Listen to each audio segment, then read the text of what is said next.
प्रेरणादायक कहानी, एकता में बल।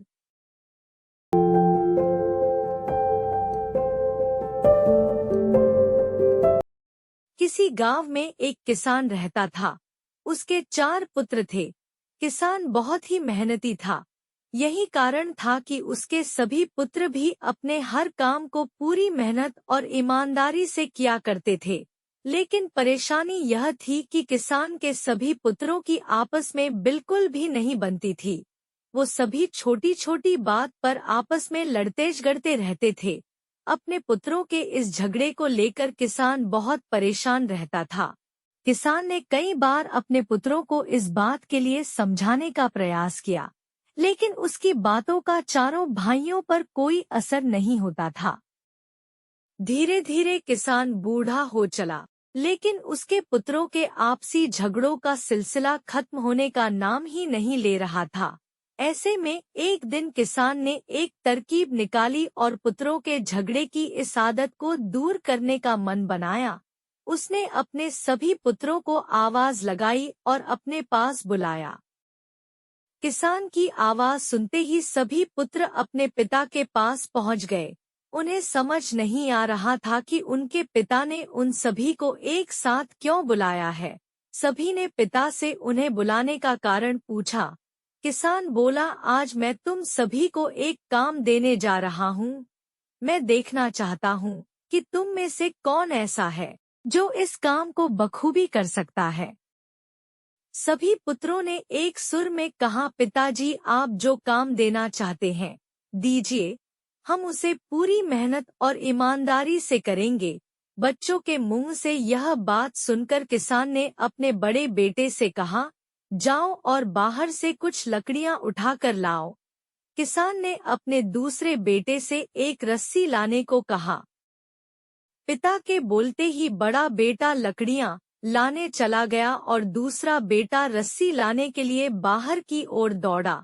थोड़ी देर बाद दोनों बेटे वापस आए और पिता को लकड़ियां और रस्सी दे दी। अब किसान ने अपने बेटों को बोला कि इन सभी लकड़ियों को रस्सी से बांधकर उनका गट्ठर बना दें। पिता के इस आदेश का पालन करते हुए बड़े बेटे ने सभी लकड़ियों को आपस में बांधकर गट्ठर बना दिया। गट्ठर तैयार होने के बाद बड़े बेटे ने किसान से पूछा, पिताजी, अब हमें क्या करना है? पिता ने मुस्कुराते हुए कहा, बच्चों, अब आपको इस लकड़ी के गट्ठर को 2 भागों में अपने बल से तोड़ना है। पिता की यह बात सुनकर बड़ा बेटा बोला, यह तो मेरे बाएं हाथ का काम है, मैं इसे मिनटों में कर दूंगा। दूसरे नंबर का बेटा बोला, इसमें क्या है, यह काम तो आसानी से हो जाएगा। तीसरे नंबर का बेटा बोला, यह तो मेरे सिवा कोई नहीं कर पाएगा। चौथा बेटा बोला, यह तुम में से किसी के भी बस का काम नहीं है, मैं तुम सब में सबसे बलवान हूँ, मेरे सिवा यह काम और कोई नहीं कर सकता। फिर क्या था, अपनी बातों को साबित करने में सभी जुट गए और एक बार फिर चारों भाइयों में झगड़ा शुरू हो गया। किसान बोला, बच्चों, मैंने तुम सबको यहाँ झगड़ा करने नहीं बुलाया है, बल्कि मैं देखना चाहता हूँ कि तुम से कौन ऐसा है जो इस काम को बखूबी कर सकता है। इसलिए झगड़ा बंद करो और लकड़ी के इस गट्ठर को तोड़कर दिखाओ। सभी को इस काम के लिए बारी बारी मौका दिया जाएगा। यह कहते हुए किसान ने सबसे पहले लकड़ी के गट्ठर को अपने सबसे बड़े बेटे के हाथ में थमा दिया। बड़े बेटे ने गट्ठर को तोड़ने का बहुत प्रयास किया, लेकिन उसे तोड़ पाने में असफल रहा। असफल होने के बाद बड़े बेटे ने दूसरे नंबर के बेटे को वह लकड़ी का गट्ठर थमाते हुए कहा कि भाई, मैंने प्रयास कर लिया, यह काम मुझसे नहीं हो पाएगा, तुम ही कोशिश करके देख लो।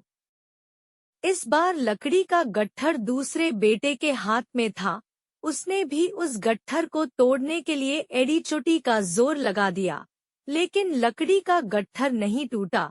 असफल होने के बाद उसने लकड़ी के गट्ठर को तीसरे नंबर के बेटे को दे दिया और कहा, यह काम बहुत कठिन है, तुम भी कोशिश कर लो। इस बार तीसरे नंबर के बेटे ने भी अपनी पूरी ताकत लगा दी, लेकिन लकड़ी का गट्ठर बहुत मोटा था, इस कारण अधिक बल लगाने पर भी वह उसे तोड़ नहीं पा रहा था। काफी मेहनत करने के बाद जब उससे भी यह नहीं हुआ, तो अंत में उसने लकड़ी के गट्ठर को सबसे छोटे बेटे के हाथ में दे दिया। अब छोटे बेटे की बारी थी अपनी ताकत आजमाने की। उसने भी काफी प्रयास किया, लेकिन वह भी सभी भाइयों की तरह उस लकड़ी के गट्ठर को तोड़ पाने में सफल नहीं हुआ। अंत में हारकर उसने लकड़ी के गट्ठर को जमीन पर पटक दिया और बोला, पिताजी, यह काम संभव नहीं है।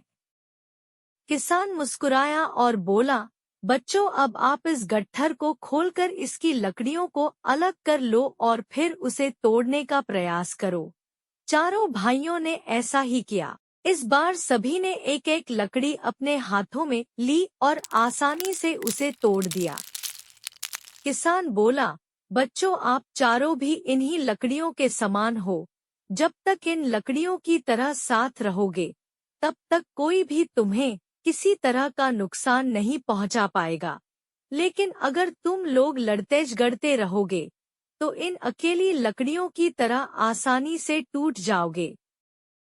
किसान की यह बात सुनकर अब सभी बच्चों को समझ आ गया था कि पिता उन्हें क्या समझाना चाहते हैं। सभी पुत्रों ने अपनी गलतियों के लिए क्षमा मांगी और वादा किया कि जीवन में फिर दोबारा कभी वे आपस में नहीं झगड़ेंगे। कहानी से सीख।